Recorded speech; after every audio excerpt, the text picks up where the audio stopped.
On today's show, A Real Recovery Extra Episode 36.1, we dive into our experience at the Out in Recovery Conference, a powerful event sponsored by True Colors Recovery. Invited by Amanda Ireland-Esquivel, we found ourselves surrounded by an inspiring community and engaging with diverse voices dedicated to breaking down barriers for those in the LGBTQ+ community. This episode captures highlights from the conference, including insightful conversations with attendees and moments of support and unity, offering a glimpse into the incredible work being done to foster inclusivity in recovery spaces.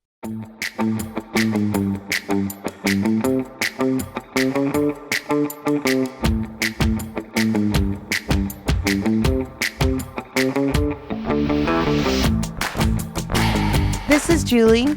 And Peter. And guess where we're from? We are from the Real Recovery Podcast, who was invited to Outland Recovery, which was sponsored by True Colors. And again, our freaking love her, Amanda Ireland-Esquivel, the executive director, invited us to go.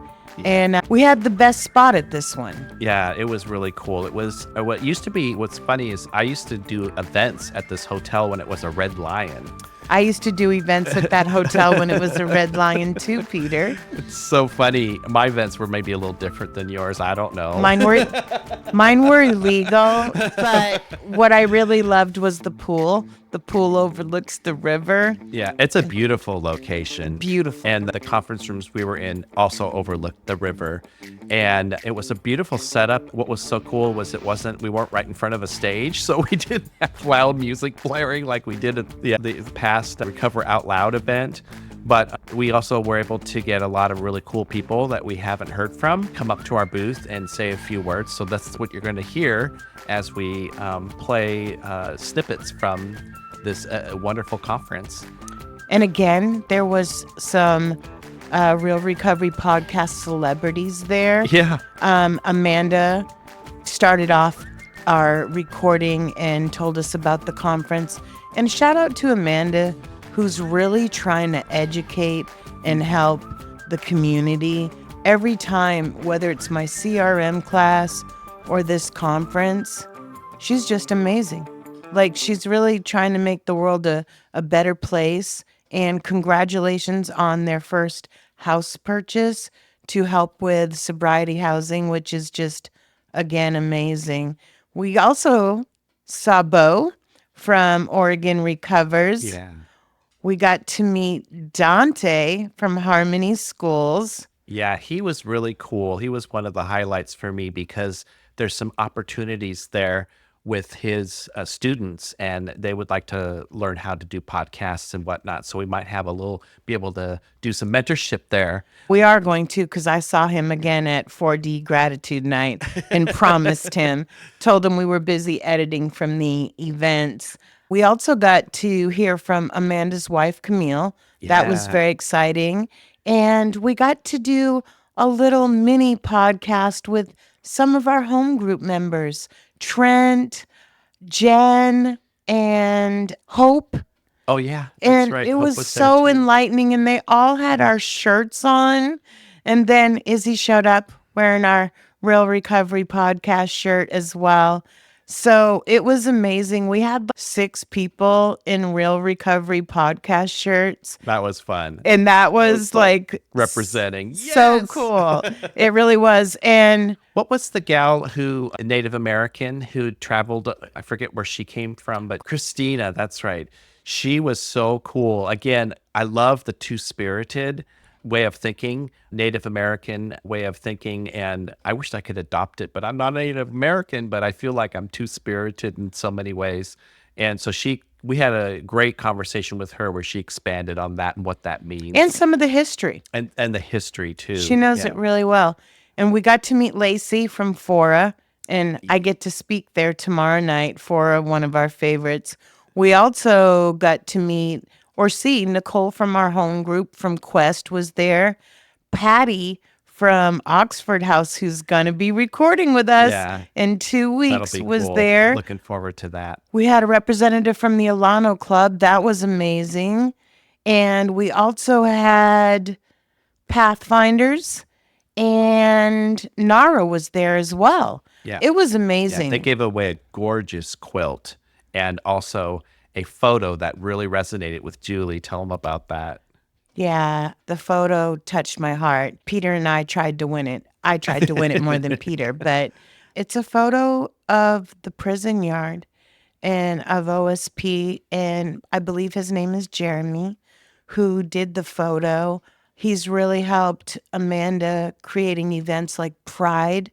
They had their very first Pride in prison. Yeah. And when I was at the women's prison, I was only there for seven days. First time I ever mowed a lawn. Thought I was going to die, if you know how big their lawns are. And I was supposed to keep the line straight. But that was before I went to boot camp. And I could see that same picture. I saw that same view that was in the picture. It was really an emotional picture for Yeah. me. And then for me as well, our performer, our lunchtime Oh, yes. performer, which was fantastic. Isaiah Tillman was there with his husband, Johnny, and talk about dance. He danced his butt off. And Johnny, when he did the Oh, yeah. So he was a scarf. burlesque, Yeah. And he did dance moves with scarves. dancing, fantastic. And he did an awesome job. And he came out throughout the crowd and got everybody going. And it was just wonderful. And we had Trent up there dancing, and Amanda's wife, Camille, can twerk. Oh, my God. Oh my God. Let me She tell kind you. of took it over there for a few minutes. It was so funny. Amanda and I were recording and just, laughing and dying. It was so good. But special shout out to Isaiah Tillman. So when I saw Isaiah, I got a little emotional because Tammy Tillman, his mom, my friend since I was 18 years old at the City nightclub. And I held Isaiah when he was a baby. That's amazing. And I went in to see him, and I asked, "Is Tammy Tillman your mother?" And he said yes. And I was like so emotional Yeah. that he's grown up. He's never used a drug.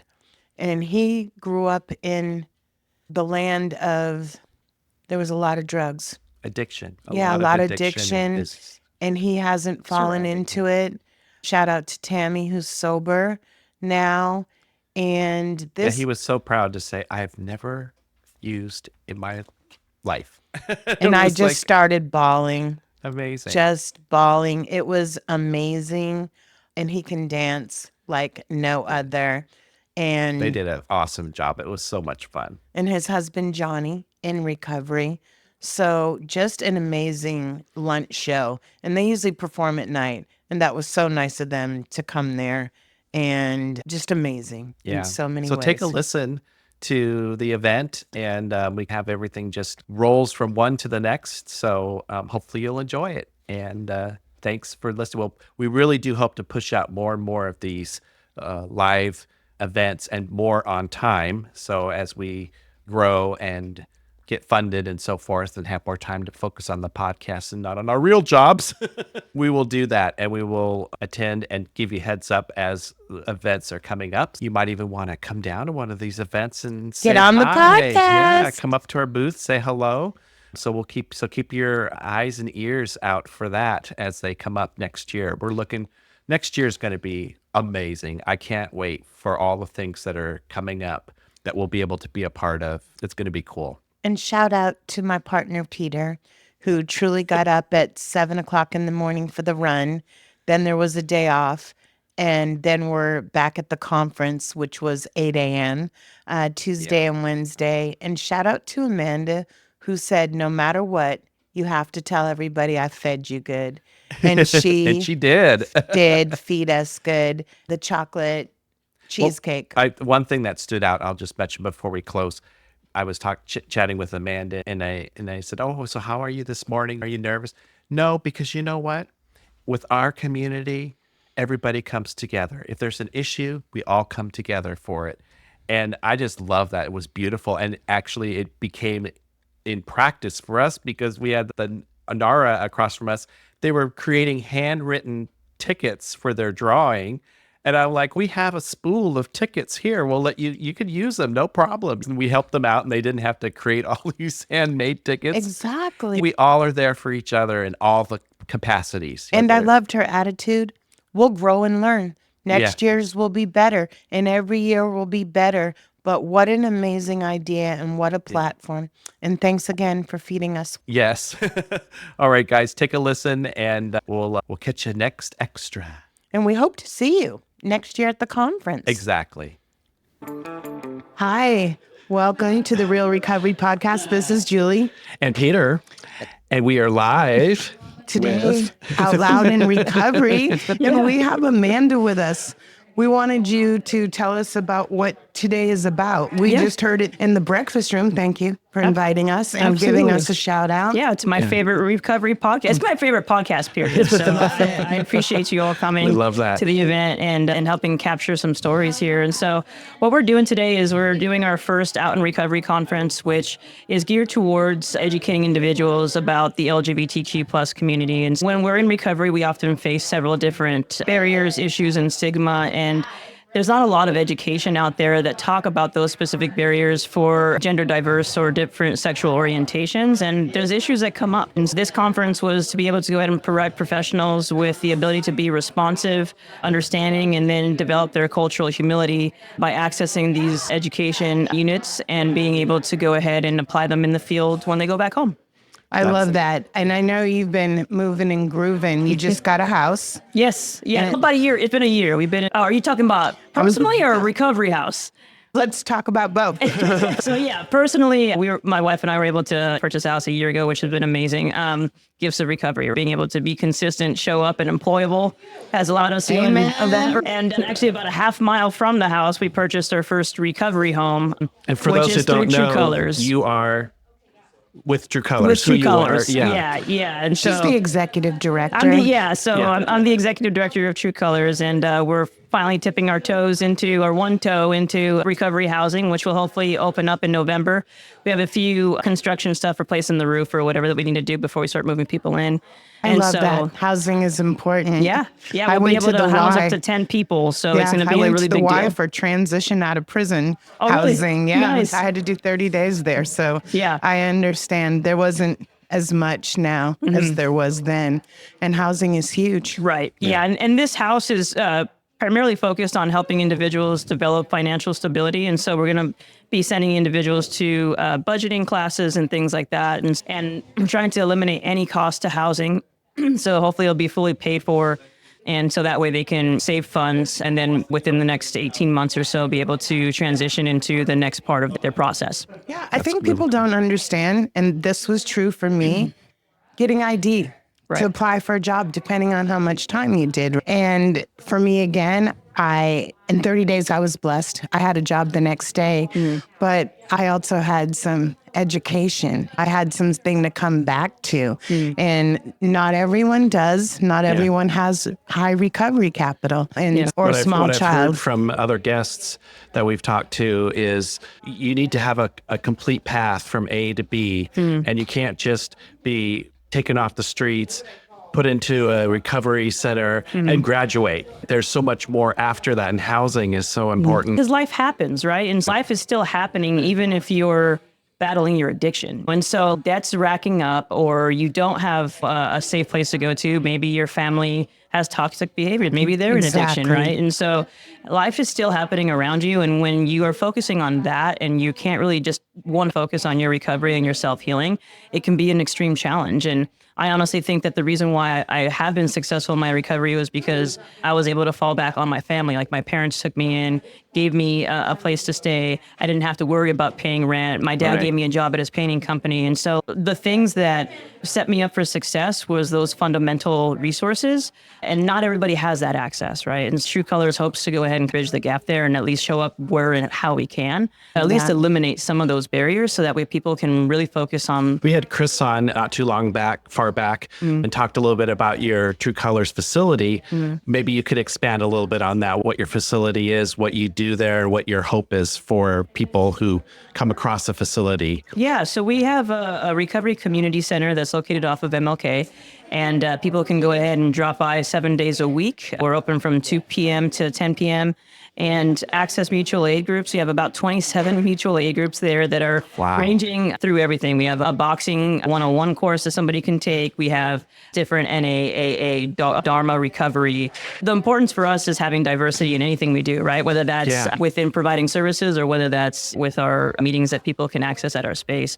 And what True Colors is, it's a hub for individuals to be able to access that, identify with the LGBTQ community, can see representation amongst themselves within our staff and our participants. And it's a place for community members to go ahead and realize that they can have fun in recovery and they don't have to go to other spaces that may trigger them or they may have access to alcohol or drugs. And there's spaces where you can have fun. You can laugh till you cry, and that still happens in recovery. Yeah, it's like a club. And I know for me, being a gay man and in recovery, the only place to go to, it seemed, was bars. And so to have a place that you can be yourself, have fun, and not have the alcohol and stuff, for me, that was my thing. Right. Gosh, what a blessing that is. I wish that center had been around when I was first coming, starting my journey, because that would have been a great place to hang out. So I appreciate that you have that. Thank you. When you're coming out of incarceration, you have to change so many things about your life. Having a place to meet other people that are being progressive, I think I personally do not have one person that I hung out with before I went to prison. And you have to build new habits. And I think I go to the meditation meeting on Sundays at True Colors. It's my favorite meeting. I'm the only girl, again, that, So, but I really love it. I love, and I've been to Kings and Queens meeting, which is two opposite sides of the spectrum, which is just amazing. Yeah. Thank you for coming and starting us off. Yeah, we appreciate you allowing us to be here today, inviting us to be here today. Yeah. And we look forward to hearing many stories as the day progresses. Val, welcome. I know you're with 4D. Yes. And we're Facebook friends. And tell us what you're working on personally, because I see it every day. Personally, I'm running the Portland Marathon, October 6th. So exciting. That really Super is. exciting, yes. And you work for 4D. What do you do at 4D? I work for Clackamas Outreach. Okay. What does that entail? Oh, we just go out and to the campsites and stuff and bring people, let them know about recovery. Awesome. Wow, that's intense, I bet. And help them with housing and resources. I love that. That's I cool. really love that. And how long have you been sober? Next month will be a year. Yay. That's awesome. That's Yes. exciting. I'm excited. I'm really excited about your running. I actually see you're doing it every day and on Facebook and getting ready. I'm excited for the marathon for you. I'm super excited, but I'm really scared because I have never ran 26 miles. And but it just shows that, as long as you put your mind to it, anything's possible. And True. I have a saying to tell everybody, our past don't have to define our future. I made a mess of my past. So Don't I know that? Yes. Okay, absolutely. And you know what else too? As long as you have your sobriety and your recovery, everything else That's all that matters. people would give their whole life for that. So the fact that you're doing other great things is just amazing. Yeah, Thank that's so you. cool. What do you Appreciate it. expect to get out of the conference today? What are you here for? I have to get more knowledge and to actually have more of an understanding of the LGBTQ. Because I'm a parent of a son that is trans. He was a she. You have a son? Yeah, I have three. A 24-year-old, a 23-year-old, and a 13-year-old. I have My a 32-year-old, but Yes. what? That's awesome. Yes. And it's good. The knowledge is good. I went to Amanda's class on the CRM side, and it was amazing. I learned stuff, and I'm in the community, so it was really good. Is there a session you're particularly looking forward to, or are you just looking to get something from everyone? Yeah. Yeah.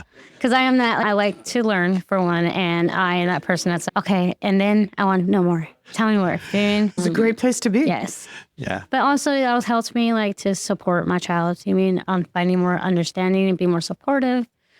Learning about different nonprofits and stuff. If he ever has an issue, I'm going to be like, I got you. Don't worry. Absolutely. That's so cool. That's great parenting right there. The world is diversified. Yes. Yeah. Yes. People need to realize that for farms, you know? One of the things that we think this conference supports, and it's also something that we try to do with our podcast, is to remove the stigmatism that's out there. And I'd say a lot, and I think it's 100%, just people aren't educated. They don't understand. Yes. And so they put this stereotype on someone, and that's how they're in that box. So hopefully that people will get more understanding from this conference and break that stigma. Yes. Thank you so much for stopping by. Yeah. Enjoy Thank your you. conference. All right. Bye, guys. Bye. We're with Lacey from Fora. She's next to us in this conference. And will you tell us a little about your role at Yeah, my name is Lacey Gillette, and I am the Diversity, Equity, and Inclusion Manager at Fora. I've been in that role since January of 2023. And it's been a journey. It was a new role when I started, and it's such a great organization to be able to make that kind of impact in promoting our equity and inclusion, not only for staff, but also for patients, because we do believe that it is is a ripple effect when we can focus on our staff and give them the support that they need to feel seen, heard, and like they belong. That creates a space for them to be able to do the same for patients. and be that's safe. awesome. Yeah. I love that. I've been to the women's run on Saturday mornings, and it was diversified.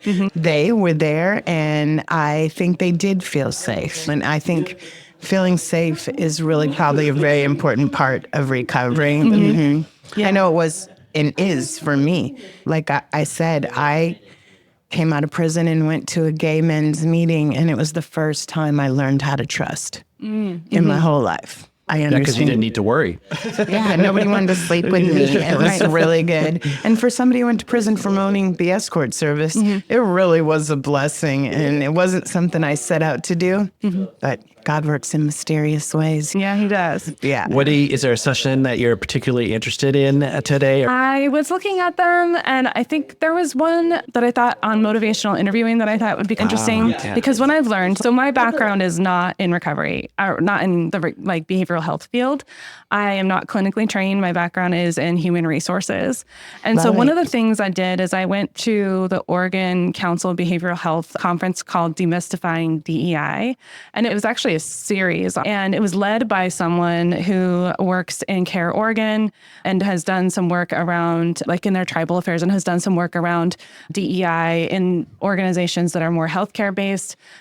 And for those who may not know who are listening, what's DEI? Diversity, equity, and inclusion. Right? And what she suggested, because she is clinically trained, is that when you're trying to make change in an organization, is to think about motivational interviewing practices, because it's all about figuring out how ready someone or the organization is to change. And so if you're working in an organization where there's just a lot of pushback, or a lot of folks that are up in the upper echelons of the organization are making the decisions, are just resistant to what you're trying to push, that's like a moot effort. And so that was an interesting take. And what I learned compared to the organization that I worked at before is that Fora is ready for change. And it's such a really great space to walk into and feel like everyone's willing to have these tough conversations about what we can culture. Yeah. And culture doesn't change just like this. Right. It doesn't happen, especially when people are stuck in their ways. They need to think from different angles, which, motivational interviewing is wonderful. Yeah. And so I did a little bit of the on-demand training through Relias, but I'm really excited to hear it live and learn a little bit more about it in that way too. I'm also just really excited that this is a space that we're centering on queer identity, because that's been a big part of some of the work that I've been doing at Fora, is around how can we create a more safe and affirming space for folks that are non-binary or trans or just members of the LGBTQIA2S+ community. And through that, creating signage that says we're accepting and we're safe Which space. I love your shirt. Yes, that was part of it. So my shirt does have the Inclusive Pride logo, and it is talking about everyone being welcome and accepted and celebrated in our space.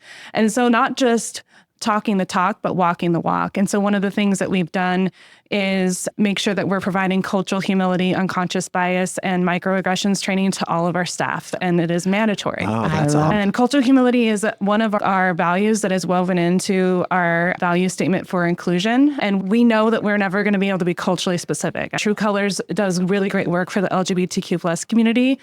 But we are a larger organization, but we still need to meet those needs and be able to have those community partnerships with organizations like True Colors to be able to refer patients out for that culturally specific care.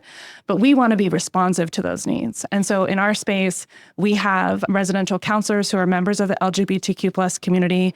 About 13% of our patients are LGBTQ plus identifying, and 14% of our staff are LGBTQ plus identifying. So my work is about trying to help us make sure that we're representative of the patients that we serve in the community that we serve. That is awesome work right there. Yes. We have tried to do the same thing, believe it or not. Having True Colors on the podcast, having Jared from Painted Horse.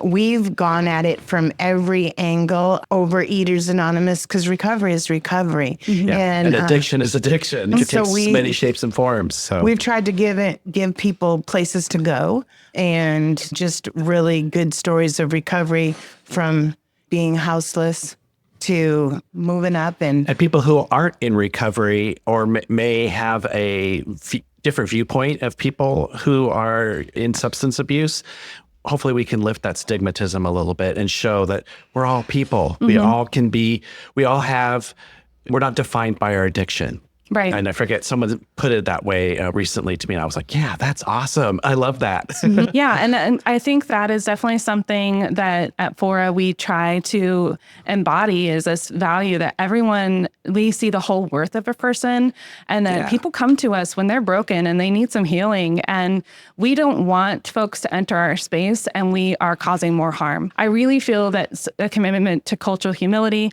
being knowledgeable about where your biases stand, and learning to work through those things, work through difference and be respectful, are all forms of harm reduction in a different way. Right. Because we are committed to doing no more harm, right? Like, we want people to come in and feel that they're safe and affirmed, and that this is a place where they can heal and find their path to recovery. That's perfect. I love it. Well, let me tell you how much you've grown from someone who brought an AA meeting to DePaul for 3 years from Beaverton. Fora is amazing. Yeah, it really is. Yeah, I'm really grateful to have the opportunity to work with them, because I came from a space where my last drink was at my last organization. I worked in a law firm, and it was just a lot different culture. And my path in recovery led me to have different values and seek employment otherwise. And I, by the gift of my higher power, have had this opportunity, and it's been such a growth. I feel like I'm in the right space at the right time to be able to make a difference, and not only in the patient and the recovery community, but also with the staff, to help them feel valued and heard in the organization, to be able to help shape that culture change. Yeah, and it sounds like your values match up a lot more now. Yes. When you're working in a space where your values are not aligned, I didn't realize how heavy that was until I was able to take that breath and let that go, lay it down, and just be like, okay, God, what do I do next? And that was a huge life changer for me. It is a huge life changer for me. Both me and Peter have done it, coming from the corporate world. That's what this podcast is all about. It's taking my passion, it is something that I'm passionate about, which is my recovery, and then trying to weave in my technical skills, and and it's working out so far. It is. And let me tell you, the people that we interview, every podcast makes me heal, even though I've been in recovery a long time. Each one, I'm like, it takes you back, and you're like, I remember when. So, it's pretty cool. You guys are doing amazing work. I've listened to your podcast. Thank you so much. It's so great to hear the different stories. Yeah, it's fantastic. I wanted to clarify, because I've had this question before. DePaul was where Fora originated. I don't know exactly how it transformed. DePaul started in the 70s. We're actually celebrating our 50th year. And Fora is just a rebrand. We are the same organization. We have people in our staff who have been there since the 80s. Wow. Downtown on 13th. And we also had a youth facility out in Northeast, too. Oh, wow. Yeah. I didn't know about that. Yeah. But there was these stairs when you got in to go upstairs. I just remember I was like, but it was It is an upgrade. The building is... Yeah, the new facility that we went there to interview Mike Covey a while back. And boy, what a beautiful facility and grounds. And we are blessed. It's a very, what I feel is like a trauma-informed, safe, calming environment. And I think I've heard Mike say it best. It's like, this space really makes you feel like you are you're worthy of this space, like walking into that. And I think that a lot of people get that sense of confidence or just like sense of worthiness from entering the space and like feeling like they are deserving of this. Right? That's so cool. Thank you so much for taking time to stop by. I hope we haven't messed up your session. You're all good. Thanks so much. Thank you. You're the keynote speaker. I am. Tell our listeners who you are, why you're here. Oh my You're goodness. all the way from California. That's right, Cali in the house. It's pretty cool, I must say. You know, I got floss some pink out today with my pink tie and my Native American medallion. That's how we roll. You know what I'm saying?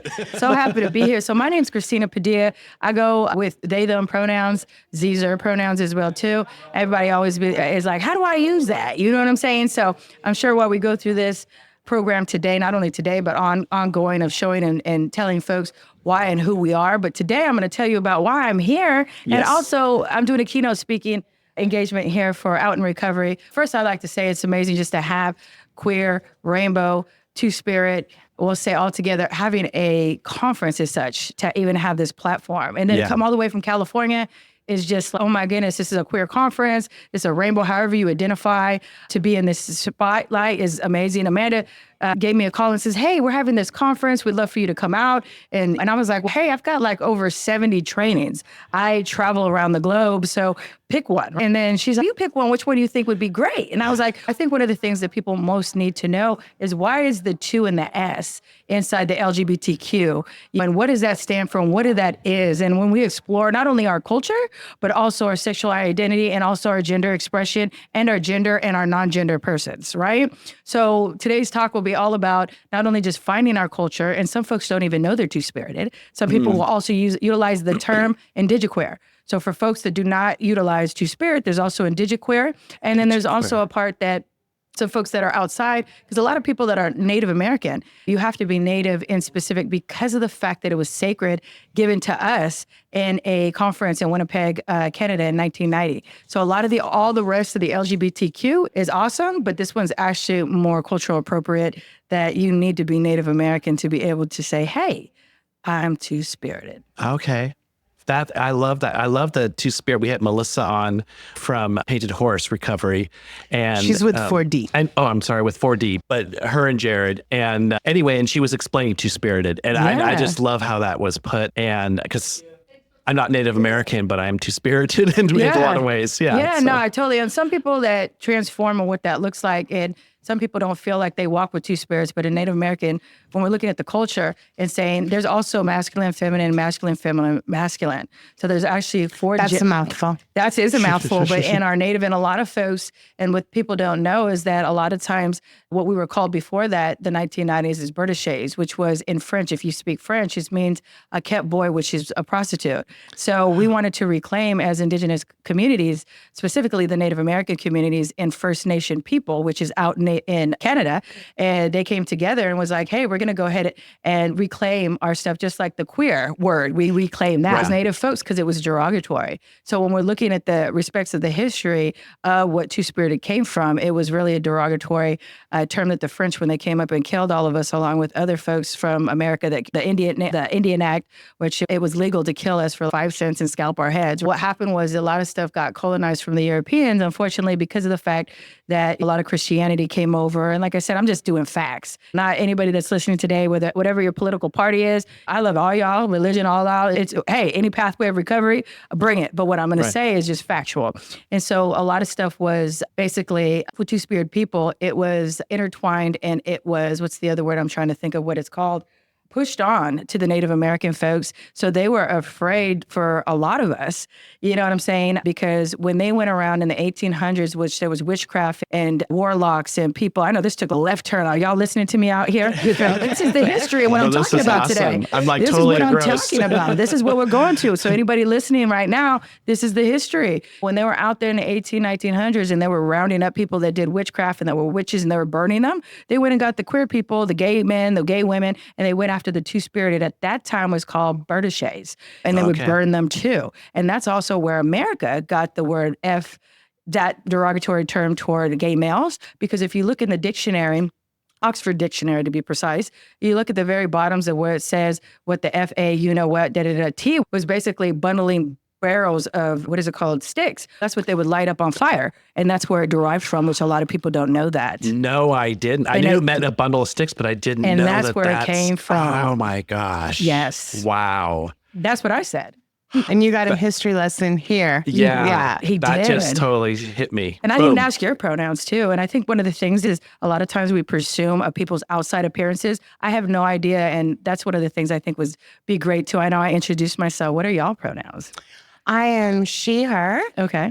And he, him. Okay. And I do know you can't judge a book by its cover. Correct. I'm 30 years out of prison, That's what's up. and I don't think Thug life. Well, Yeah, that's what's up. exactly. Hey, you would have never knew because you don't know these 30 things. years out of There prison. isn't a pronoun for that, is there? Yeah, it's called former madame. The escort service got me in big trouble, and I've spent my life doing right now. And that's what we do here. Being out in recovery is so important too, especially as an LGBT person.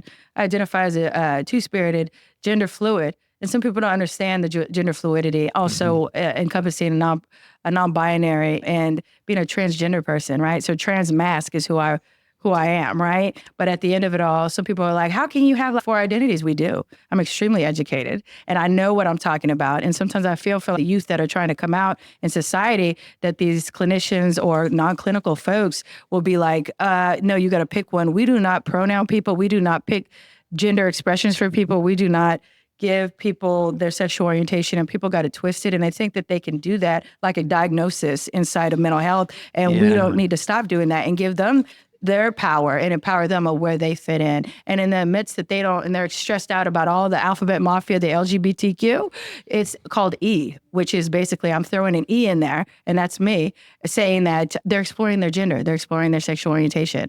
So I'll be that person that you see.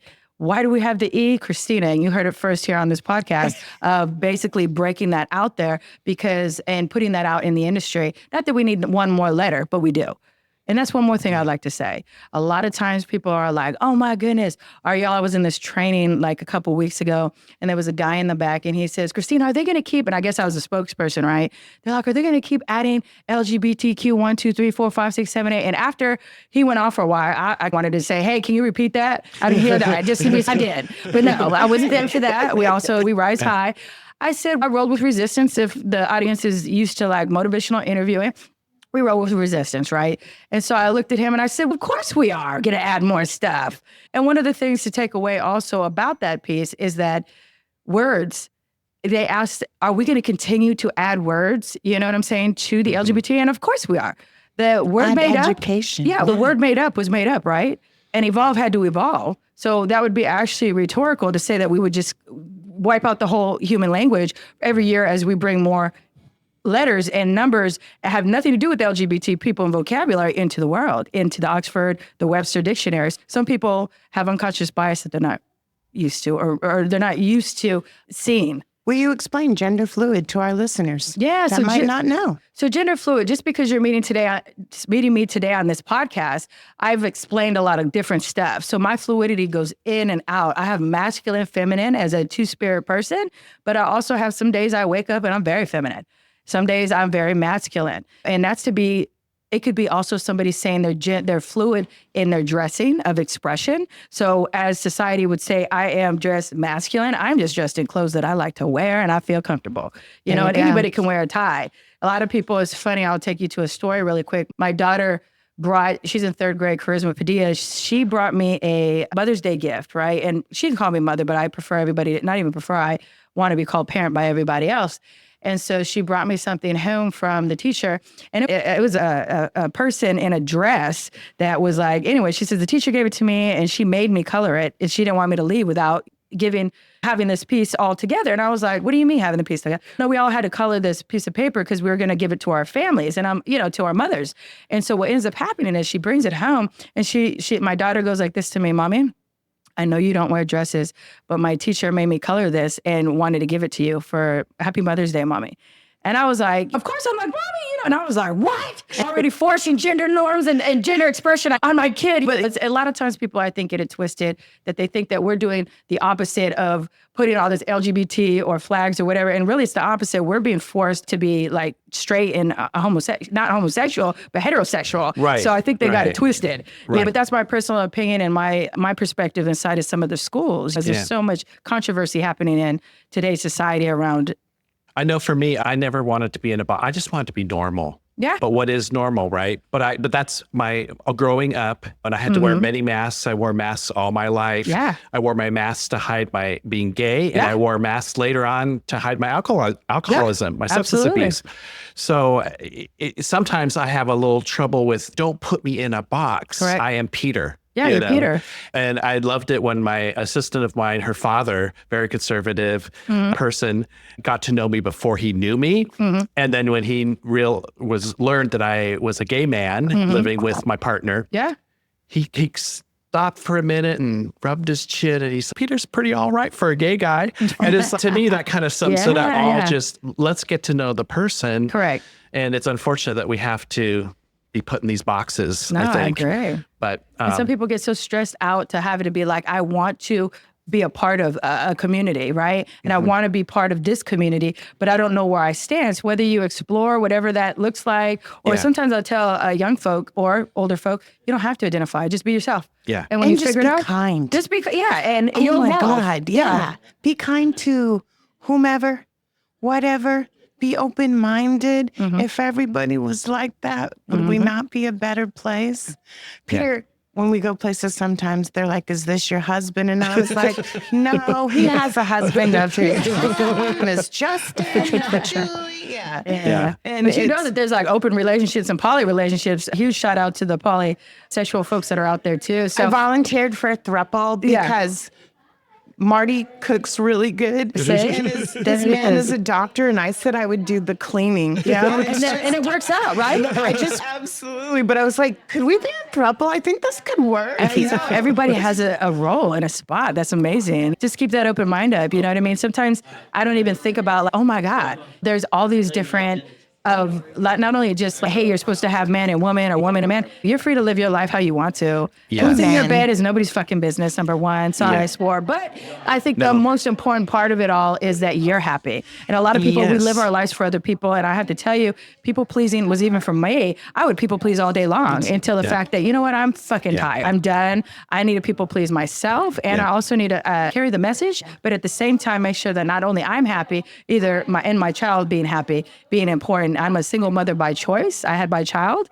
You know what I'm saying? And some folks tell me, they're like, well, I had my child, they're telling me, but they had it with a man, they had it with whoever, but they ended up by themselves anyway. So they're a single mother by choice. Sometimes they tell me too, but not necessarily. They had it with a partner. Right. But it's in the LGBT community, I think, or the rainbow community, some people think that you have to be like gay or lesbian just to have, what is it called? Artificial insemination. I call it baby batter. And I think one of the important things is anybody that wants to have a child, just know that you can. And whatever that looks like, two men having a child, a trans man having a child, we have the anatomy, and putting those terminologies and stuff out there that it's okay. And that is normal. And like because you that's said, who we are. And like you said, to be called parent, being a good parent is investing time is probably the most important thing. I have a daughter, 32 years old. Okay. And I'm blessed because she's never seen me hot. Well, that's amazing. It really is. And the other thing you said that I really like, it doesn't matter who's in your bed to find recovery and be in recovery. Yeah. Okay. Like one does not go with the other necessarily. I'm so glad you brought that up because even and I'm not going to try to, like I said, it's very political right now in 2024, but really the government has no business being in our fucking bedroom. Okay. Exactly. Or telling us what we can and cannot wear and all that other stuff. We're people, we express how we want to and how we feel. Yeah. Yeah. It frightens me to see the direction that some in this country want to take us. And I watched The Handmaid's Tale, that series. And oh, wow. I haven't seen that. What's that about, if you don't mind? Just a little brief. Okay, this might look, folks, it might be off the record. I say y'all will have to look that up maybe. That's what I'm looking at. Yeah, it's pretty deep. Yeah, it is. It's too much to explain on the show, but it's something that I would recommend looking into. Definitely will check that out. And, after you made that face, everybody that's on this podcast, you got to go check it out. Yeah. Peter just turned 3 different shades of red and then Not purple. 50 Shades of Grey. Not that kind of rodeo, but I don't know. P. Diddy Combs is in the news these days, so I don't know what's going on. Can I ask you a question? Yeah. What do you do with the 1,000 bottles of baby? What do you get? I thought to myself too, wow, that's very interesting. And if that was used for, that's the wrong lube anyway. So This morning when he was unconscious, because he's not really a morning person. okay, neither am I. I'm totally. I said to him, I said, do you and your husband use baby oil? Because Not really, unless we're suntan. we about to get in a fight back in the day. You know, when we used to laugh your face, right? I have been so intrigued by this. I'm not lying. I'm Me like, too. I've been all up in it. I've got TikTok, Facebook, Instagram. What else we got? The news. He was on CNN, and I was like, whoa. When he we came out, make it to CNN. oh yeah, he made it to CNN. So Yeah. I was just like, and this is one of the big things too, because I said go left or right with our LGBT community too, It's because gonna they unfold. started talking about like he was like just a swinger, the what's it called, a swinger, and then also had sex with men too, had sex with, unfortunately, I heard kids too, which that's like, what the fuck, okay? Yeah. But the other parts or whatever, then it's going to be pointing out a bigger picture. And a lot of times the LGBT community gets hit when somebody has a crime and they make it cut to be what it's not. Right. But I don't know. Get back to your 1,000 oils. I don't know, man. The thing is, I don't care who you sleep with. Just Me don't either. force them. Yeah, know, and that's I'm the with you thing. right there. Yeah. I am totally 100. You know, when I you said love that. it. The new question on the podcast, what do you do with 1,000 bottles of baby oil? That's how we should start. Like, we're just going to drop the bomb right here. Like, before we even get into what you're talking about today, we just go, that's high five right there. We just need to know. And what would you do with the 1,000 bottles? Sell it? I think I'd go ahead and put it on Amazon and try to get some money. But for him, what are you doing? Throw us a man? comment in the show notes. Yes. We want to know what you would do with 1,000 bottles of baby oil. Yes, that's a sign. Thank you so much for stopping by. Yeah. I look forward to your speaking. I'm going that's to make what's sure up. I go to that one. And we're going to give you a Real Recovery podcast shirt so you can floss. thank you. Yeah. Okay. Yeah, that's what's up. And if you want any more information of how to support your loved one, LGBT specific trainings and stuff, you can go to, can I give my email out? Yeah. Anybody? You can inbox me. I'm text friendly. I hate when people say friendly because what, you were friendly before? And they say LGBT friendly. Were you not friendly? Probably not. You know, but I really mean this in regards to my text message. I'm really text message savvy. Guess what? Me too. I don't like to talk on the phone. So just text message me. Like, you want me to come out, talk? I speak all over the world. 650-653-1854. And then also you can go to www.rainbowglobalcollective.com as well, and go ahead and check out the website. But I just want to thank y'all, the Real Recovery podcast, for having me up on here, speaking real truth, very transparent. And I look forward to having another podcast with you soon. Thanks so much. Yes. All right. Amen. Thank you so Goodbye. much. Thank you.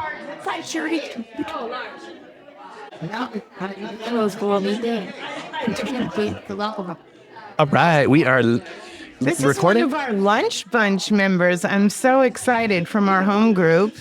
And we're with Trent. Hi, Trent. Hi. What brought you to the conference today? Somebody invited me, and then once I got here and found out that I can use it for my CRM, that now I'm getting. You've got a certificate there. What's that Yeah. one from? This is from neurodivergence and substance use.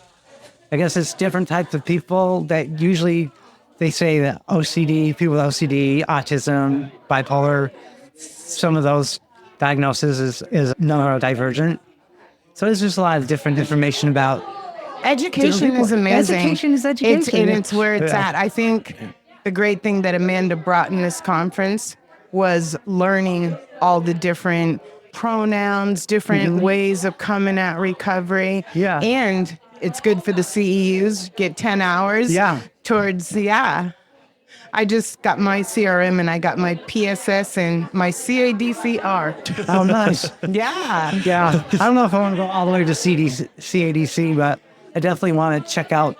I'm certified as a recovery mentor, but now I didn't realize I had to do a whole bunch of other classes. Your continuing education. Yes, Yeah. Got it. Yeah. So now I'm doing that. So you're having fun so far? Oh yeah, this is a blast. I'm really glad you're back in recovery with Me us. too. Me too. So happy because you are a kind soul. You are too. You both are. So well, really thank you. appreciate it. Thanks for being here, giving Thanks for everybody a stopping shout by. out. Do you have anything you want to say to someone who's struggling? Oh, I just want to say you're not alone. There are people out there that are willing to help you, and I'm one of them. Absolutely. You never have to be alone again. Never have to be alone again. Amen. Yeah. I love it. Thank okay, you. I'll probably see you at a meeting very soon. And later on today, give me a hug. Okay. Stopping by is Hope McKnight. welcome. Thank you. You're on the Real Recovery Podcast. So, You're here at this Out in Recovery, and I'm curious what you think so far. I love it. I was able to relate with the BIPOC being a transgender female. The same similarities that we go through as discrimination, hate crimes. I was really able to relate with them on that. Yes. And so, what have you learned from the sessions that you've been in specifically? I love the different cultures that we have here, and that we're all just trying to do the best. We're all just trying to survive. That's okay. Yeah. We have our LGBTQ recovery community. Yeah, I really love that. What would you say to someone who might come across this show and is struggling or thinking about going into recovery? What kind of words would you have for them? It's worth it. It's a struggle. It is hard work, but it's so worth it in the end. When I came out of the closet, it was so worth it, but it was a struggle. When I got into recovery, it was a struggle, but it's worth it. There are so many perks to being sober today. I have a beautiful life. I have a home. I don't live on the streets no more. I'm not sexually tuning myself out anymore. I'm drinking alcohol free, and I have a daily free, and that's That's awesome. Yeah. You can't ask for more than that, right? Yeah.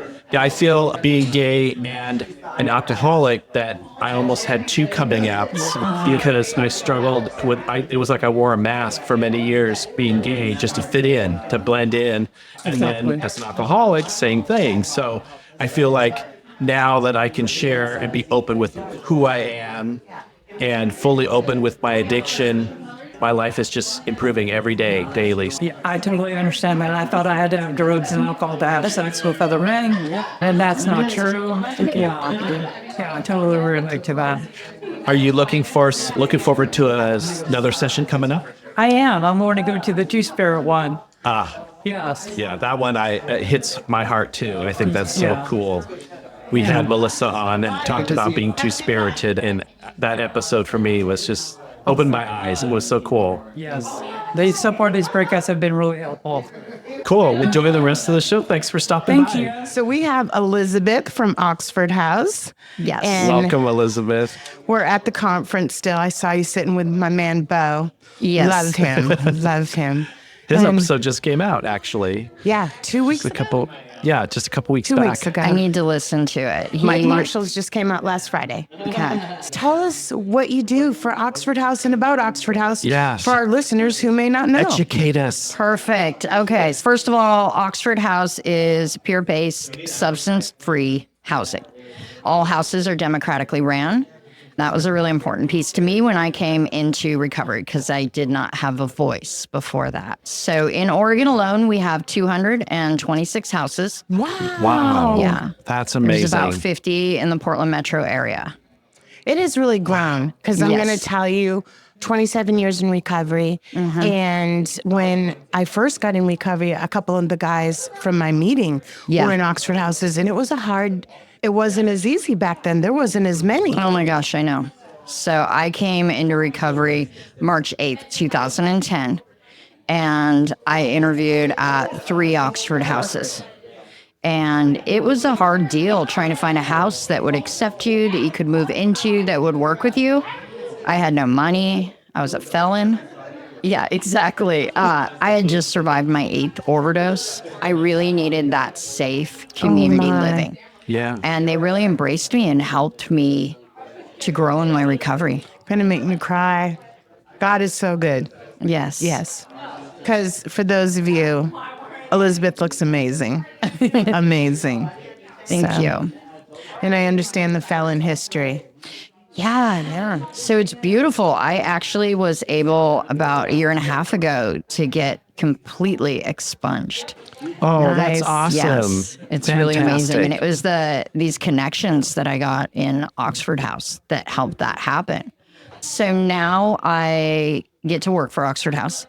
I'm the training and education coordinator for Oregon. So I train on opioid overdose reversal.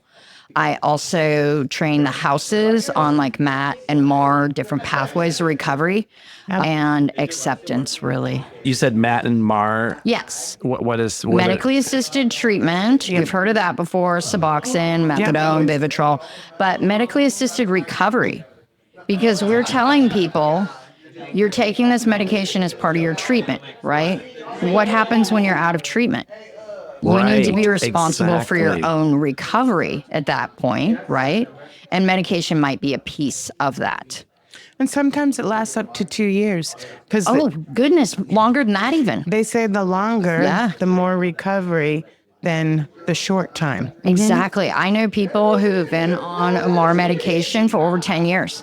And I can tell you right now, if it's working for you, why the hell would you take it away? Why not? Exactly. Yeah. It's better than the alternatives, and that's for sure. No, I agree with you.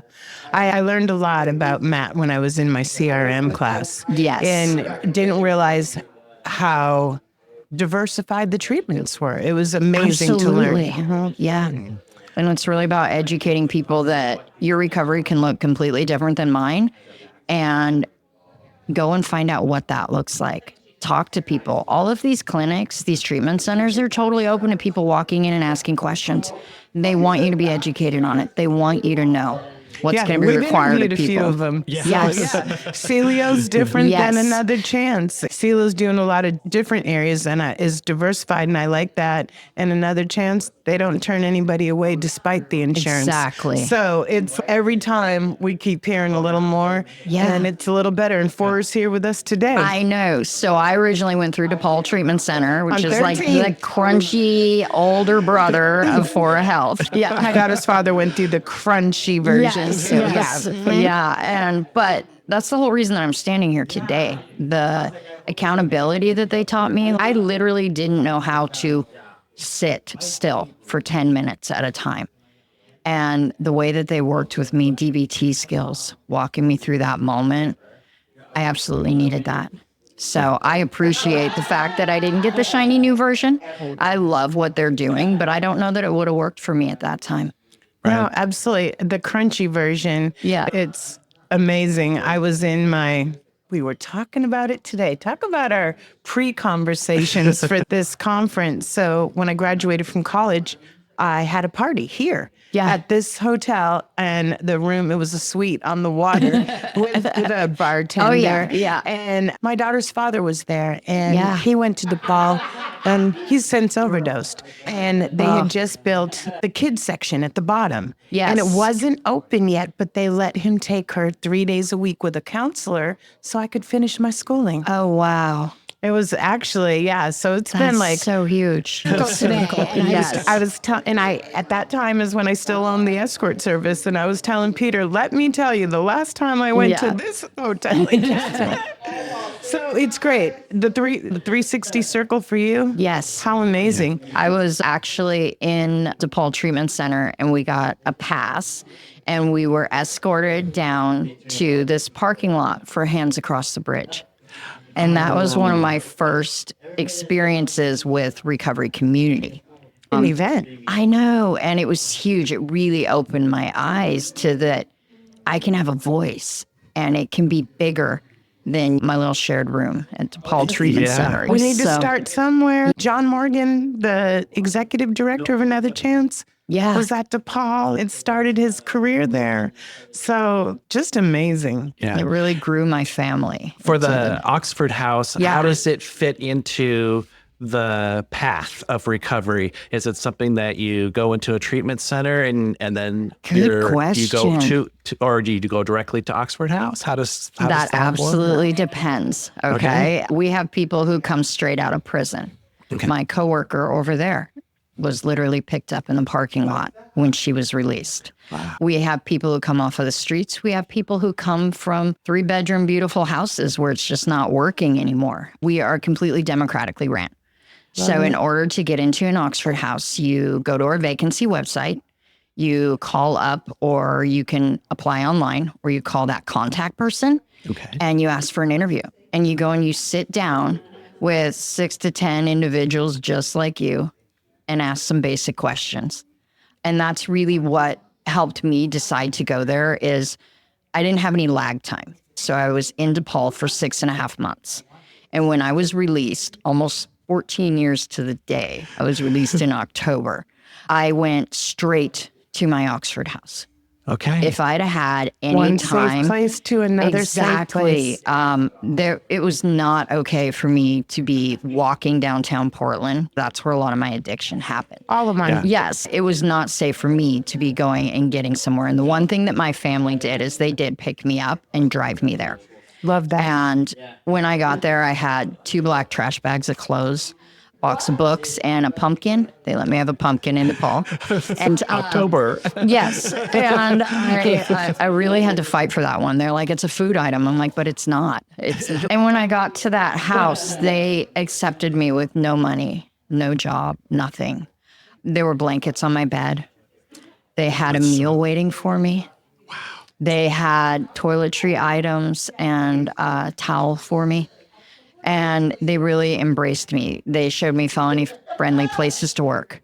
They drove me to Dress for Success. It was really a group of women who had walked through this before me. What a foundation. Yeah. And they also put me on a partial payment agreement that said how much I would pay weekly. And they also put me on a work search contract saying I'd be gone from the house 9 a.m. to 5 p.m., Monday through Friday. But I really needed that. This is what you're going to do in the morning when you get up with. I had no idea how to live. So you're going to shower, you're going to get dressed, and how about we set you up with 3 places you can go to? Here's a bus schedule. I love it. I needed that. I think that having a path from A to B to C to D through recovery is so important to the success of people. And you can't just say, oh, we're going to throw you in jail and then you're going to do 6 weeks here and then that's it. And it just doesn't work. We got to have these. And so that's what I love hearing that. Yes. Otherwise, you go back to what you know and what you're comfortable with. What I'm comfortable with, which was the chaos of getting up every morning, dope sick, having to find money. The only consistency was that it was going to happen again the next day. Yeah. So I really needed that. I had no idea how to do this thing. I had 2 children that were out there that I was given the opportunity to reconnect with. Fantastic. My family is in my life again.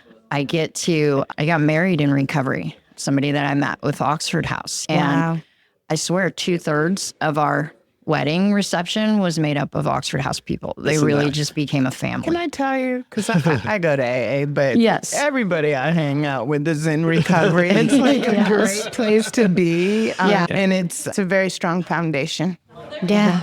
I'm just curious. So you were living in Oxford House. Yeah. So how did the opportunity come that you got to work for Oxford House? Okay. So I lived in my first Oxford House for about 3 years. And then I had the opportunity. I held a house position. The houses belonged to a chapter. I held a chapter position, a couple of them. And then I moved on to hold a state association position. So Oxford House of Oregon. So I was a volunteer with them. I got the opportunity to move into another house as a core member. So we don't have house managers, right? There's no house mom, although I'll probably cook for you and bake for you. I get for you too, man. You had me at bake. Yes, I am a baker. So that's my in most of the time. So I got to move into a new house. I was aware of the Oxford House model, right? And I got to help establish that new house. Eventually, I moved out on my own. I was working at a restaurant in Gresham, and I moved in with one of the owners, rented from her, and I stayed involved with Oxford House. I was still a state officer and involved in the recovery community. What happened actually is I got married, and the man that I married was the state coordinator. He oversaw Oxford Houses in Oregon. So I never wanted to work for Oxford House. I was happy with what I was doing. But I got to the point where I physically could not do 12-hour shifts on a concrete floor baking. I couldn't stand that as a line cook for hours. I couldn't do it anymore. And the woman who saw Oregon at that time came to me and asked what it would take for me to work for Oxford House. And my husband left briefly and went and worked for another organization. So I was like, okay, I can do this. And she told me, you're going to have to learn how to drive, Liz. That was one of the requirements. I had to get a vehicle and learn how to drive. And I started working as an outreach worker in Clackamas County. How good is God when one steps forward and then the other steps? I recently had a moment like that, and I couldn't believe it. It was like, here's your package of life. Just addressed and labeled and ready for it. All you got to do is open it. Like, that's it. Yeah. Don't worry, it'll work out. Peter, my foundation of Vanetta. Yes. I call him with some crazy shit sometimes. Yeah. We lean on each other. No, I think that's so inspiring. And I think what's awesome is that you bring that experience to your position. Yeah. So, and that heart. I hear a lot about peer mentorship, and that's another form of peer mentorship. Absolutely. I've been through it. I've been there. And here I am here today just to help guide you on your journey. So I think that's fantastic. And we are the only, that I know of, nationwide organization that only hires from within. See that? I love that. That's a big thing for me. I know. Just so you know, Patty's sitting over there by the table. She doesn't want to come over on the microphone, but she'll give a woo. She will eventually. Okay, she's getting there. 2 days, so exactly. She just needs to get comfortable. I love it. I love her story. That's amazing. Really amazing. So thank you for taking the time to come see us. You're so welcome. Your story is amazing. I appreciate it. Thank you. Yeah. And letting our viewers know about Oxford House. And so there's a website, and we'll get that link on our website to go to. But thank you so much. Appreciate it. Welcome to the Real Recovery Podcast. I'm Julie. I'm Peter. We're with Dante, and he's with Harmony Academy, Oregon's very first recovery high school. That's amazing. Tell me about that. How did that come about? It came about from our fearless leader, Sharon Dorsey Martin. She started it in 2019. The building is located in Lake Oswego. It's an old Marywoods campus. It used to be an orphanage. So she had this great idea to start a recovery high school in Oregon. And it started out with 4 students. Right now, our current cap is about 60. So that's amazing. It is. Every student in our school identifies as having a substance use disorder. It is built for students in recovery.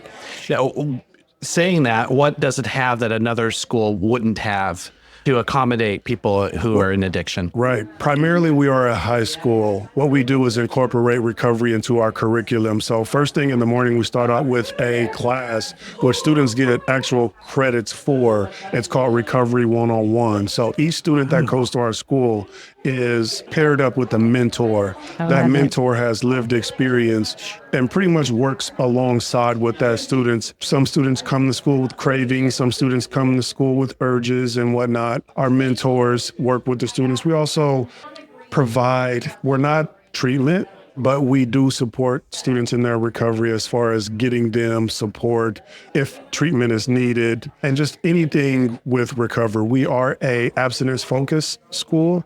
The other thing we do is monthly UAs. Twice a month we do UAs. Got the accountability piece definitely have that accountability piece involved. Well, and for those of you who don't know, Oregon, until Tony V just signed a contract to get this recovery for youth with 44 more beds. Up until now, we've only had 40 beds for under 18, which is just crazy. And this is good because if you can get them younger, definitely, then we stop them from being on the street. Definitely. We definitely work with and shout out to Tony V for doing that. I think it's a need, right? Just as well as our school. When you think about the history of Oregon and addiction, we look like there's that light bulb that came on to someone. It's not a unique idea, but Sharon really decided like now was the time in 2019. And it's not a unique idea. It's a wonderful idea. Having a child raised in a drug-free household has been amazing. You get what you put in. Most definitely. And I think just things like you guys are doing, things like these events, True Colors, Oregon Recovers, it takes that community, right? We are a part of the village, and we got to take care of the village people. Yeah. You know, I love that. Our students are that village. So it is a village, and there is a recovery village out there. And if you're listening to us, there's a place for everyone. whether it's True Colors, 4D, your high school. You just have to, we post a lot of them on our website. And because our whole point was to share different stories in recovery, because no one is the same, right? And remove our the stigmatism. yeah, and our podcast is so diversified. We've had from overeaters to meth to alcohol. It's been amazing, you know? I would definitely love to get some of our students to your podcast. We have a lot of resilient students. to you. Definitely. And I think they're going to be excited. You know? They're the millennials. They are. My They daughter was are. our number one fan, our first, and she, all I do is listen to podcasts. So she really likes it. And I think to get them excited in something new that's prosperous would be amazing. Definitely. The other thing too with our students, it's peer led. You know what I mean? We do have students that like host or facilitate groups, whether it's NA or AA. Sometimes they do it at 4D, but having a platform like this, I think, should give them the opportunity to reach out to their peers. Yes. Right. Yeah. Amen. Yeah, because we want to share the hope and show anyone out there that there is a path forward and that you are a valued member of society. So if someone was listening to this student aged, how would they look into your school or how do people get accepted into your school? Is there a process for that? The process is reaching out. Harmony. Closed mouth don't get fed. Right. Yeah, the process is just reaching out. Everything is free, pretty much. Okay. Right? We have free enrollment, and we really don't turn many people away, I will say. And we're always looking for students who feel like they are struggling or have challenges with their addiction to come in and give us a shot. So it is. And to get sober younger, like I've been lucky. I've been sober a long time. And what a fulfilled life you can have if you remove that from one of the obstacles. Yeah. And I think one thing that your more comprehensive high school is one of the obstacles that faces transportation. With us, we are contracted with a program called Assist. So we will pick a student up. Oh, that's awesome. Transportation is free and provided to the students. So it takes away one of those barriers of not feeling like you can get to school, which is great. And a safe place to get to school. Most definitely. Yeah. Most definitely. So they can visit your website, which we'll put on our website. HarmonyRHS.org. And then is there an area or if people want to attend from, is there a restriction? If you are within Multnomah County, there is so we cater to students within the Tri-County areas, Multnomah County, Washington County, and I want to say Clackamas County. Okay. So if you are within Multnomah County, there is a bus that picks you up, and we call it a hub spot. So that bus may pick you up outside of your house or at the corner or something, somewhere safe and visible to your parent or guardian that they can see that you are safely getting onto that bus. The other is if you are within the Tri-Counties, then you ride like an Uber. It's like an Uber for juvenile, like young adults, right? Okay. And that's called Assist. So that's fantastic. But transportation is provided. Love this. Yeah. Thanks for stopping Most by. definitely. Most definitely. Continue this again, probably at Harmony. Yes. And, I think look you'll be forward hearing to more it. from Harmony High School and I'm looking forward to hear it. from the students directly. That'll be awesome. Yeah. Look Thank forward you, to Dante, that. for Thank stopping you, by guys. Thank you so much. All right, okay. thanks. Second day here at the conference. Hi, this is Julie, and we are at Out in Recovery Conference. And I was teasing Amanda that we have her better half, Camille, here. Yeah. Excited to get a snippet from you. And then we talked about doing a full show later, and I'm excited to hear your story. Yeah, so absolutely. Tell us about your involvement here. I know you're involved in a bunch of ways. 4D, Amanda supporting her. And I just have to say one thing. And I think we have the videos, but watching you dance yesterday was one of the best parts of the conference. With the whole group. You know, we saw a guy in our own group who just came back after going out after a year. And to see him here at the conference and dancing was amazing. Mm-hmm. Yeah. Just for reference, I was off the clock while I was dancing. Just to clarify. It was lunchtime. It was lunchtime. It was lunchtime. So we don't have to have an HR conversation later. After we just had the conversation about she's a supervisor that follows the rules. Yeah, absolutely. Yes, Camille Ireland-Esquivel. I'm married to Amanda Ireland-Esquivel, who's putting on the conference. I'm really excited to be here. Honestly, I'm always excited to be a part of anything that supports Amanda. It's one of the things that I fell in love with her for is she's very driven, and the work that she does is very meaningful and purposeful. And important. Yeah, it's very important. And sometimes my place is standing in the back just reminding her what she's doing is important, because I think sometimes she misses it. And she's just, it's just what I'm doing. When you're in it, that happens. Yeah, Tends it to happen. does. Yeah. So always her number one fan. And then obviously this is the first inaugural conference. I love that. Yeah. Number one fan. We say that about my daughter. Yeah. First one to like the podcast, first one to leave a review. I love that. Yeah. Yeah. And then this conference too, we were chatting about what's different about this conference and other ones. And obviously all conferences are great. We get a lot out of them, but there's been a lot of topics happening here that haven't been touched on before and in the magnitude, like very culturally specific, which is really amazing. We've been hearing a lot from the Two-Spirit. Yes. Which is really great.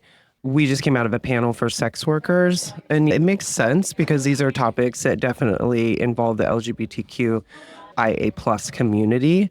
So being able to talk about those things and some of the things like behaviors that are maybe not surrounding, but involve our addiction and our drug use, because we get rid of that stuff and there's other things that we deal with in life. And so I really appreciate that we are able to hit on some of these.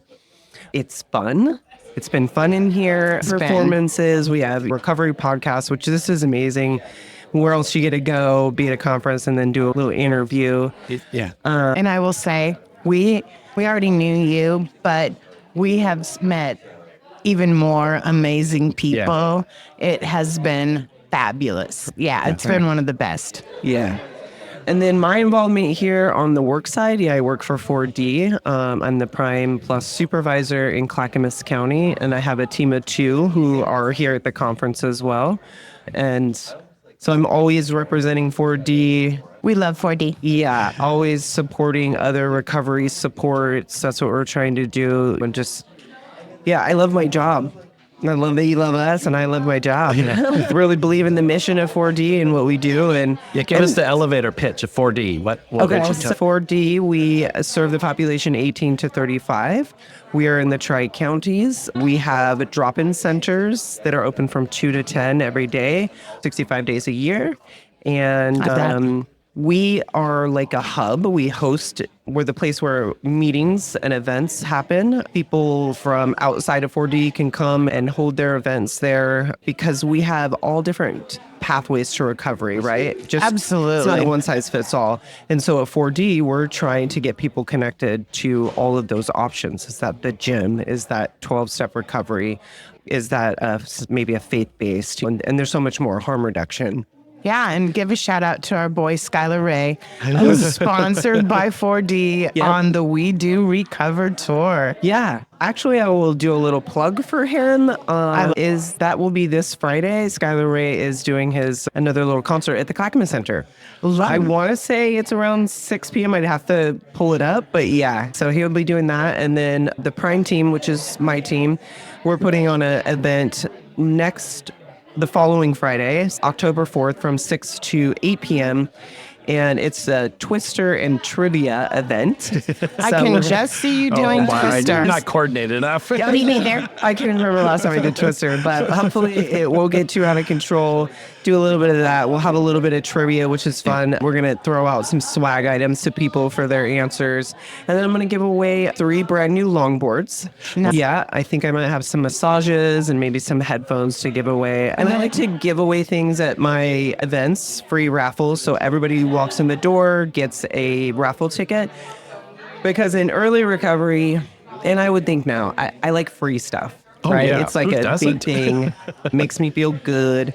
My True Colors sweatshirt, just saying. I have a lot of money in early recovery, and one of the things that I was given was a longboard, and that was my transportation for a long time. Wow. Before I was able to drive the vehicle that I had. And so I try and think of things like that would make a difference to someone. And so the fact that I can give back 3 longboards, thank you 4D. Yeah, no, that's to awesome. other participants. That's cool. Yeah. I love Well, I think it. what's really cool is that it shows, one, that you're valued, that person out there struggling or in recovery. And also, I see an overarching theme with a lot of these events that, one, we're out here, we are hidden. We're so not a glum recognize lot. us, and we're not a glum lot. We like to have fun, and you can have fun in recovery, because I know that was a struggle with me. It's like, what am I going to do now? I can't go out and party and go to the bars. You can come to a conference and get your dance on. Get your dance on at a conference. To Isaiah and Johnny Esquivel. They so were beautiful. amazing. Yeah. Yeah, they are so beautiful. Such a beautiful couple. And I think in recovery, just in life general, I would say that laughter and people who are enjoying themselves can be very infectious. And I think that a lot of 100%. times we walk around and people are minding their own business. I hate to bring up COVID, but I know that it changed a way that we move around people and move in community spaces. And so anytime that we can, or that I can participate in enjoyment and fun and not being afraid to be yourself and living this life in the moment and share that with other people, I want to be a part of that, because I someone love that. somewhere is dying inside. And that might be the moment that they're like, they have a little bit of relief because they see that, oh, okay. Well, that's what we're hoping, that they hear our podcast and stories of recovery and they get some hope. And we have so many good ones, from prison to houseless to overeaters to crack to meth to Everything. alcohol. Everything in between. But I would say that you guys are almost a recovery pathway, because for people who are very much into podcasts, for people who don't go to meetings and socialize in that fashion, to hear those stories that are in like a 12-step book, if they can get on a podcast and hear that there's other people like them and a variety of people, and they might find a little bit of their hope and a little bit of their recovery and a little bit of their story in each and every one of the pieces that you guys share. We hope so. That is contributing to I remember this. I had an early edition of the big book, and I was reading those stories, and they were so old and outdated. I was like, I could hardly relate to these people. And so, to get people modern, today stories, people that they can relate to, that's part of our mission. And we have heard from some people that are in early recovery that they're like, I can't wait for every Friday. I got to hear that story. It inspires them. People come up to us now, which is really cool. It's a bit heavy for, oh my God, that responsibility is on my shoulders. What the heck? We're going to get it out there. We're going to share and remove that stigmatism. And I've learned so much. Just, oh my God. And I've been in recovery for so long, but I learn something new every week, every podcast. That's it's amazing. crazy. Yes. Thank you for stopping by. Yeah, thank you. Can't wait to have you on.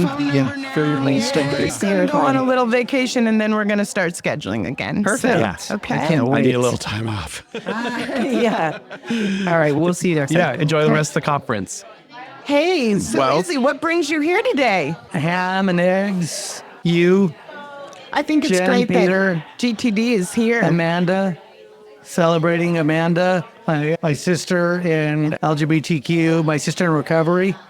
We support each other in all our endeavors, and so I found the time to come up here today and support her and the mission, because I really believe that True Colors and what they're doing, if I had this in the 90s or when I needed it, when I was the age of a lot of the people that are in these rooms right now that are standing up and empowering and voicing their opinions, their thoughts, and how they see the world. If we had the platform when I was that age to do that, I really feel that might have prevented a lot of harm, a lot of things that I went through. And then more comfortable. And I would have been, I would have been more comfortable and more authentic with myself at an earlier age. I'm still focusing on internalized homophobia. I'm still working with my therapist on that kind of stuff. I understand where everyone is coming from, and I like to poke holes in what everyone is saying and everything. But I think the important thing is that everyone is here as a community, and they've come together to support one another and to protect one another. I think the education is amazing too.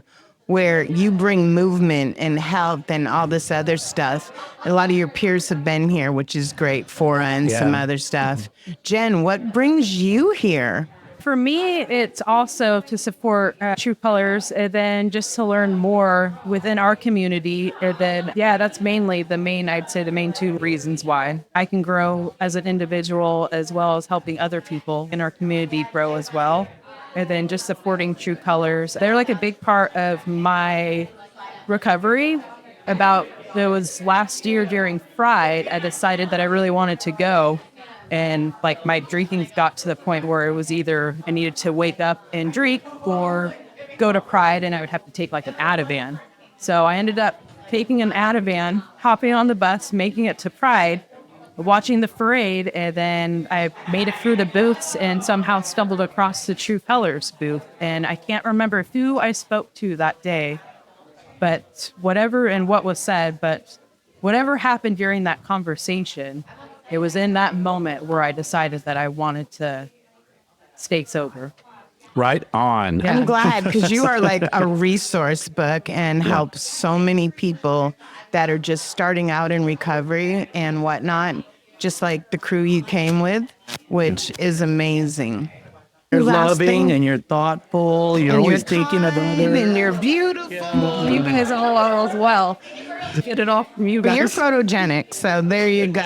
Well, thanks for stopping by. Thanks for wearing your shirts today. Podcast. I love it. We actually have 6 people in the building with our shirts on. It's amazing. Yeah, it's awesome. So with GTD, so we were at an event not too long ago, the 5K, your first, right? Our first. And that was awesome. We had 260 people. It was an awesome first event. And eventually we'll get some interviews we had from that event out. Good ones. As I can get through the editing. I've got a mountain of editing to get through, but we'll get it out there. But tell us what's coming up and what you're up to looking forward. I think what's coming up right now is we just hired a grant writer. So we're really excited about that, to see about getting some funding for our program next year. And then as far as fun things go, you check our webpage at www.gtdgothedistance.org, and there's a calendar and it tells you where we are. Tonight we'll be at the On store on 23rd and Hoyt. And that's that's one of our partners, and we'll be running with them at 6:00 p.m. Everyone is welcome. There's treats, all the goodies, they give away stuff. It's a lot of fun. That's the cool thing about your events. Everybody's welcome. Everyone's welcome at all levels. Walking, whatever you want to do, running, everyone's included. Yeah. I think that I believe we are planning a Christmas party, I should say holiday party rather, for our friends. So we'll have everyone over and celebrate the end of the year. Offices. That'll be at our office. Yeah. That last one was great. Right. It was amazing. Some beautiful offices. Bonita was good. We're also wanting to thank you all for being at the GTD 5K and supporting us. You really added a lot on our social media, GTD Go the Distance. We are doing our best to thank all of our partners each day or every other day, and we are going to be thanking you as well. I just wrote you a thank you card. So thank you all for coming. Yeah. One of our supporters. We freaking appreciate you. I love you. Yeah. Oh, most definitely. I second that. And one of the things that's so cool is that with all of these organizations out there, the more that they are starting to come out and be visible and be seen, and the more we can get the word out and take that stigma away and show our faces, and not anonymity has its place. But I think it's like, for me, it's like when I first saw the first gay person on TV, and I'm like, okay to be who I am. Yeah. And it's the same with addiction. It's okay to be an addict, and you can have a future, and you are a valued person, valued member of society. We are the cool crew. And I'm just saying. And I don't want to boast too much, but I think sometimes I think, God, we got so much more. Those poor normies out there. Well, I think I'm listening to the recovery podcast when I'm walking my dog. That's awesome. I love awesome. listening to the stories. I think what you all are doing is incredible. I think there's no end to it. I think it's impactful. I was listening to a podcast the other day. I think it was of Tara, and I actually stopped in my tracks while I was walking. I stopped the podcast and I called her. That's in the middle of it, because I couldn't go on with the podcast anymore. I had to talk to her almost to see if she's okay or what happened or what was that about. Yeah. Yeah, they're but it was powerful really stories. great. I think what you guys are doing is fantastic. I hope that you get sponsors. I hope that you guys get some money, some funding to do all of these things. I think that's the only thing that's missing. Yeah. What does the Real Recovery podcast have in the future? Speaking of that and different goals and getting your name out there. That's a good question. We're going to be at the Recovery Walk this Saturday. For recovery. And we have We'll be a lot of attending the Freedom material. Awards. That's I coming. know. We're sitting together. We're sitting together at the 4D Gratitude table, and then I'll see you at the Fora Freedom Awards. And there's going to be a lot of people there, so hopefully you can plug in and pass out your cards to. Well, those I say people. this often, so it's not a lie. But seeing you win the Freedom Award in 2023 was the best day of my entire year. I tell you this all the time, and it really was. And having our whole group that you got sober with and him being like, this table was amazing. So I'm so excited we get to go this year. Yeah. And then definitely in the future, as we can get funding and be able to devote more time to this, I'd like to get these live events out in a timely fashion. So I'd like to do more of them and get them out more immediately after the event. What I really love, Peter, is I love that Amanda and I, we go out to breakfast every now and then, and it's two executive directors, and we talk about our challenges and what we're going through, because leading nonprofits is so hard. It's such a challenge. There's so many things that go into it. I had no idea. I was taking 10 guys out for a run in 2019, and I just wanted to put them in shoes. I didn't know that it was going to turn into 1,600 people, right? A shoe deal, a partnership, and funding and all of that stuff. But it can be a lot. And so I'm telling you both that when it gets heavy, give me a call. Because I can relate. I know what you all are going through. I know what's down the road for you, and it's hard. And lean on us, lean on Amanda. Lean on my, there's a lot going on in there, and it could really mess with your head. I think the wonderful thing that Jay Hoopman told me, he was my very first donor. He goes, don't let this get in front of your recovery. And when it stops being fun, then you need to check yourself. That's what he promised me.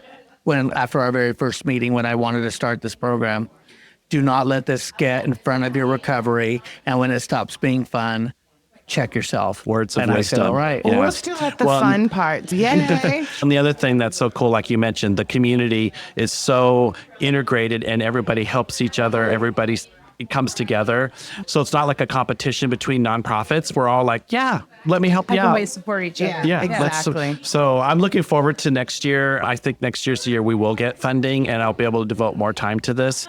And as we do, we'll definitely keep our schedule of a story of strength, hope, and recovery every Friday. But perhaps we can even do more and become a voice for the community. So that's a lofty goal, but there it is. I think the possibilities are just truly endless in Portland. Yeah. I think that the people that you're interviewing right now they're key. They're key figures. They're also They're cornerstones. Right. They're successful people that have succeeded a little bit. Man, there are people on the streets of 2nd and Davis right there in Old Town that I find them to be human when I get close up to them. From afar while I'm driving, they almost look like they're not real. They look like maybe monsters, or are they even human? And the other day I passed out like clothes and popsicles to them on a hot day. And they were all so friendly and so nice. They're addicted to, and they're grateful. They're addicted to drugs.